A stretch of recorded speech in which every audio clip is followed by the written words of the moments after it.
जिजाऊ संगठन के संस्थापक अध्यक्ष और इस भिवंडी लोकसभा 23 के निर्दलीय उम्मीदवार नीलेश भगवान सामरे भिवंडी के शांति नगर अपने काफिले के साथ पहुंचे, जहां आपको बता दें कि आतिशबाजी के साथ इनका स्वागत किया गया और वहीं पर एक जनसंपर्क कार्यालय का उद्घाटन किया गया। उसके बाद एक जनसभा का आयोजन था और इस जनसभा में नीलेश भगवान सामरे मुख्य अतिथि के रूप में पहुंचे हुए थे और जनता के बीच अपने विकास के कार्य जैसे कि आरोग्य, शिक्षा और कई सामाजिक कार्य को लोगों के बीच प्रकाशित किया और मत मांगे।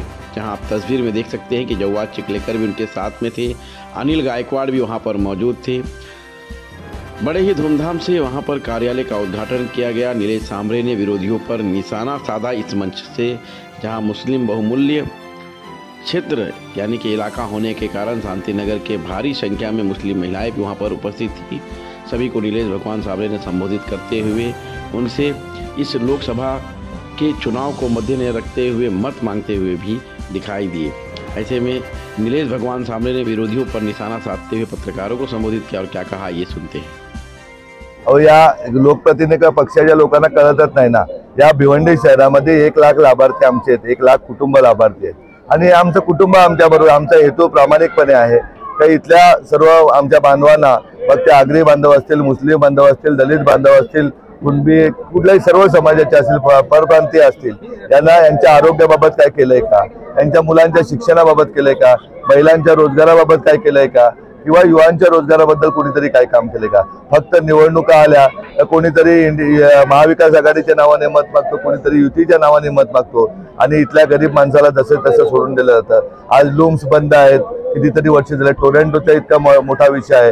या शहरामधलं इंदिरा गांधी रुग्णालयाची परिस्थिती बघितल्यानंतर आपण पत्रकार मांडताय, पण लोकप्रतिनिधी जबाबदारी नाही का?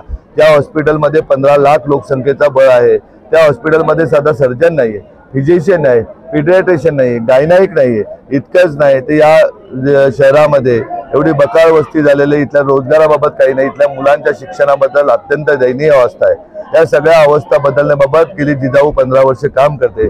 जागा जागावर मेडिकल कॅम्प घेऊन इथल्या रुग्णांना बरं करण्याचं काम करते। महिलांना सक्षम करण्याच्या नावाखाली mehndi classes, beauty parlour classes, जेवण बनवण्याचे क्लासेस, सिलाई मशीन क्लासेस, विविध प्रकारचा रोजगार उपलब्ध करून दिला। अगदी परप्रांतीय बांधवांप्रमाणे हातगाड्याही उपलब्ध करून दिलेले आहेत। त्याचबरोबर युवांना शिक्षणासाठी प्रत्येक शाळा कॉलेजमध्ये इयत्ता 8वी ते 12वीच्या विद्यार्थ्यांना करिअर गायडन्सचे कार्यक्रम केलेले आहेत। याच भिवंडीमधून शेकडो विद्यार्थी झरपूरला शिकून चांगल्या पदावर डॉक्टर झालेत, IIT इंजिनियर झालेत, VJTI ला इंजिनियर झालेत। स्पर्धा परीक्षातून अनेक विद्यार्थी प्रशासनात लागलेत। या तालुक्यामध्ये 6 स्पर्धा परीक्षा वाटण्यात आहेत आपली, त्यामधून जवळजवळ 109 विद्यार्थ्यांहून जास्त विद्यार्थी प्रशासनामध्ये मागच्या 1 वर्षामध्ये नोकरी लागलेत। 5-5 पोलीस अकॅडमी आहेत आणि या सर्व चांगल्या कामाचा लोकांनी कुठेतरी धाडस घेतलेला आणि सर्वकडे समाज बांधव सर्व एकत्र येत आहेत। फक्त राजकारणी लोक तुम्हाला वाटतात की खूप मोठे आहेत, भारतीय जनता पार्टी खूप मोठे, कपिल पाटील मंत्री झाला म्हणून खूप मोठा आहे, बाळ्यामामाने 8 पक्ष बदलले म्हणून बाळ्यामामा खूप मोठा आहे, परंतु हा चुकीचा समज आहे। जे लोक आपल्या तालुक्याचे होत नाही, गावाचे होत नाही, समाजाचे होत नाही, ते कसले मोठे आलेत? कोणत्या पक्षाला वाटलं कपिल पाटील केंद्रीय मंत्री झाल्यानंतर त्यांनी इथे केंद्रीय विद्यालय आणायला पाहिजे होतं केंद्रीय विद्यालय नवोदय आणायला पाहिजे होतं। केंद्राचे कुठकुठले रेल्वे स्टेशनची परिस्थिती जाऊन बघा भिवंडीची कशी आहे। भिवंडीवाल्यांना कल्याण स्टेशनवरती फक्त 5% कोटा मिळतो रिझर्वेशनचा। कधीतरी जाऊन बघा भिवंडीच्या इंदिरा गांधीच्या हॉस्पिटलची हालत बघा, इथल्या शिक्षण व्यवस्थेचे, महानगरपालिकेच्या शाळांची दुरावस्था बघा। अक्षरशः भिवंडीमध्ये फिरताना ज्या दिवशी आम्ही फिरलो त्या दिवशी जेवण होत नाही अशी परिस्थिती आहे आणि या सगळ्या बांधवांना मला चांगला सुफलाम करायचं आहे। इथे कोण जितेंद्र आव्हाड येऊन भिवंडी नाही सुधारणार, त्यांनी मुस्लिम बांधवांना वापरण्याचंच काम केलंय। मग आमचा तो नजीब मुल्ला असू दे किंवा इतर कोणी असू दे, शरद पवारजीने या ठाणे जिल्ह्यातील सगळ्यांना वापरण्याचंच काम केलेलं आहे। शरद पवारांनी कधी वाटलं नाही का अंतुलेला मुख्यमंत्री करावं, शांताराम गोलपांना मुख्यमंत्री करावं। त्यांचं बारामती जसं सुधारलं, मेडिकल कॉलेज आणले, इंजिनिअरिंग कॉलेज आणले, मोठमोठ्या इंडस्ट्रीज आणल्या, तशा वाटल्या। मोदींना कधी वाटलं नाही भिवंडी सुधारावं, त्यांनी फक्त बडोदा एक्सप्रेसवे, बुलेट ट्रेन मार्फत इथनं काय काय नेता येईल गुजरातला एवढंच बघितलेलं आहे। आणि कपिल पाटलांनी फक्त 10 मशीन पैसे मोजायला लावून आपल्या घरच्या पोरांना सांगितलं फक्त आणा पैसा आणा आणि पैसा मोजून साठवून ठेवा।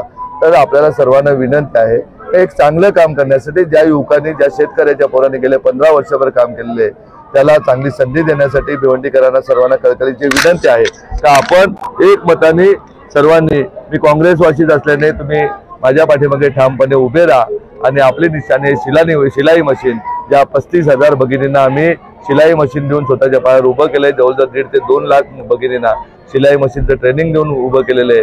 त्यातीलच 1 लाख भगिनींना दरवर्षी रोजगार देण्याचं काम आम्ही नक्कीच करू। आणि हे भिवंडी शहर नवी मुंबई किंवा BKC सारखं एकदम साफसुथरं, इथला जो लूमचा विषय तो ज्याप्रमाणे सुरतचा टेक्सटाईल पार्क आहे त्याप्रमाणे टेक्सटाईल पार्कवर आमच्या कुठल्याच भगिनीला उपचारावाचून बळी पडला तर त्याचा सर्वोच्च जबाबदारी माझी असेल आणि कुठलाच विद्यार्थी शिक्षणापासून वंचित राहणार याची काळजी मी घेईन। 100 मोहल्ला क्लिनिक आणि 100 मोहल्ला ट्युशन क्लासेसची व्यवस्था मी या भागात करेन। 25 CBSE शाळा उघडेन, त्यापैकी 5 या अल्पसंख्याक समाजासाठी असतील आणि 5 या फक्त आणि फक्त मुलींसाठी असतील अशा व्यवस्था मी करून देईन। तुमच्यावरती तुम्ही जे आता